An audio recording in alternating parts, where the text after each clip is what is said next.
Hello, everyone, and welcome. I'm excited to be here with you today.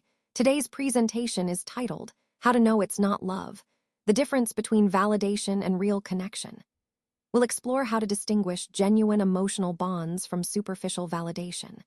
Over the next few minutes, I'll share some key insights to help you recognize true connection versus just feeling validated. So let's dive in. Most people go into relationships thinking they're searching for love itself. But what I've found is that often, what we're really after is validation. We might confuse being chosen, desired, or pursued by someone with actually being truly loved. It's easy to mistake the excitement of emotional performance or chaos for genuine intimacy and security. The danger here is that we can get caught up in these superficial signals, thinking they represent real connection, when in fact, they're often just a temporary boost to our ego. This slide highlights how important it is to recognize the difference between seeking validation and seeking authentic love. Understanding this helps us build healthier, more meaningful relationships, which ties into the overall theme of truly understanding ourselves and what we need for genuine connection. This distinction is crucial because it helps us understand what's really happening beneath the surface. Often, what we interpret as chemistry with someone isn't actually about a genuine connection. Instead, it's frequently an unresolved wound from our past that's playing out again in our adult relationships. Recognizing this is key because it allows us to see beyond initial feelings and understand the deeper emotional patterns at work. When we do this, we can start to break those old cycles and create healthier, more authentic connections moving forward. It's all about being aware of how our past influences our present, and that awareness is the first step toward growth and healing. So on this slide, I want to talk about what I call the dangerous equation. It's a pattern many of us internalize from a young age, and it can really shape how we approach love and relationships. Essentially, the equation goes like this. To be chosen means you're safe. To be desired equals being valuable, and to be wanted is to be worthy.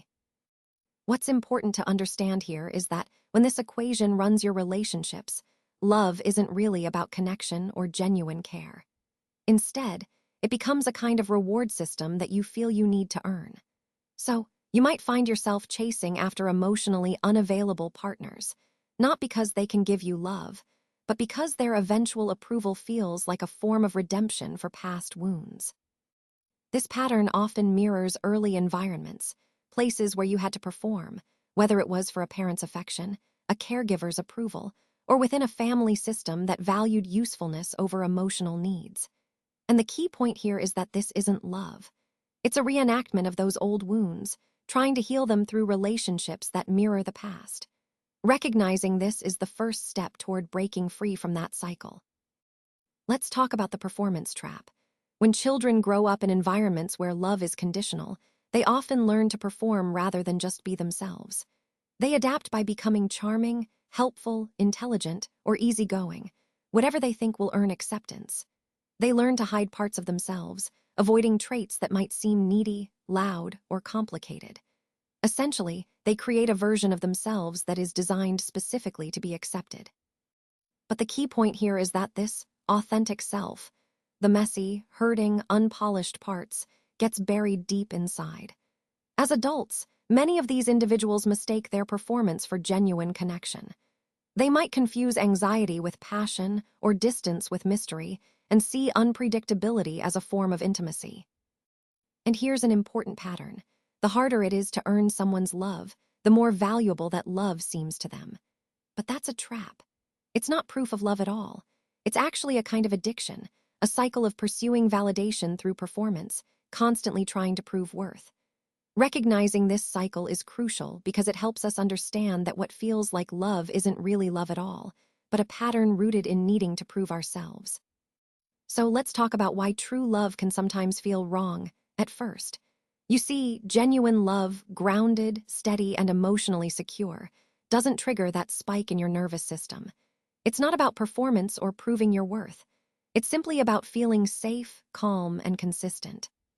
But for someone who was raised in chaos or unpredictability, this kind of stability can actually feel unfamiliar or even suspicious.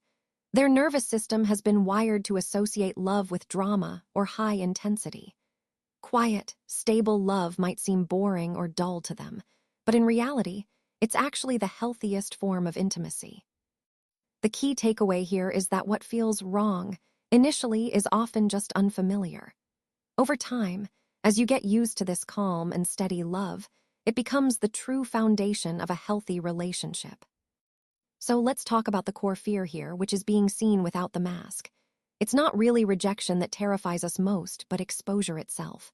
Imagine for a moment if you let your guard down and stop performing.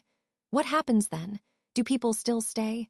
Or do they disappear once the mask comes off? This fear, that once the true you is revealed, love might vanish, keeps us stuck in certain patterns.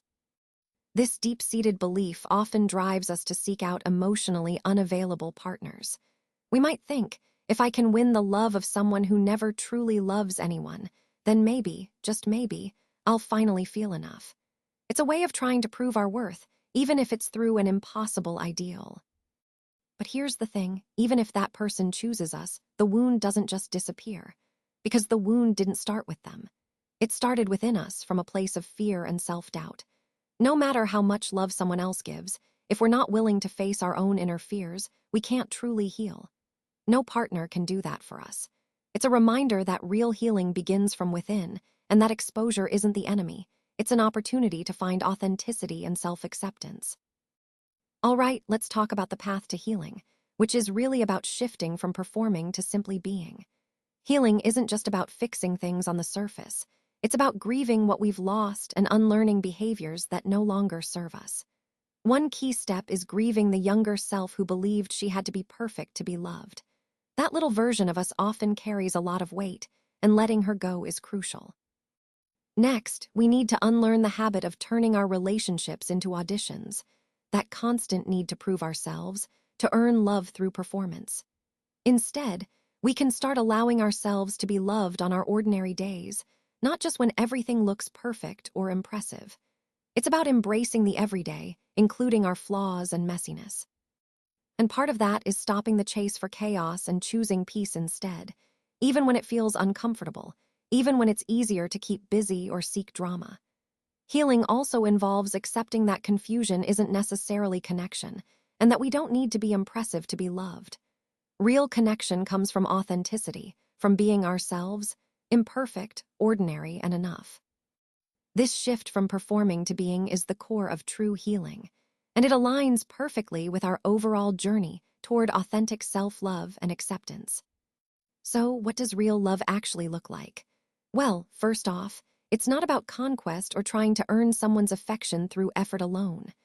Real love is about being seen for who you truly are, including all your messy, everyday humanity. It's about allowing yourself to fall apart sometimes, without feeling like you have to apologize or hide it. And it also means letting go of people who can't love you for who you are, without making it about your worth or value. Love, at its core, chooses peace over constant adrenaline or chaos. It favors clarity over confusion, giving us a sense of stability and authenticity. Most importantly, real love begins with a conscious choice. It's about stopping the wait for someone else to pick us and instead deciding who's worthy of our softness, our time, and our energy. It's about taking that power back and choosing love that's rooted in self-awareness and intentionality. When we reach this final thought, I want to emphasize something truly powerful. You were never meant to be chosen like a prize, like something to be won or earned. Instead, your worth is rooted in simply being seen, known, and loved for who you are, just for existing.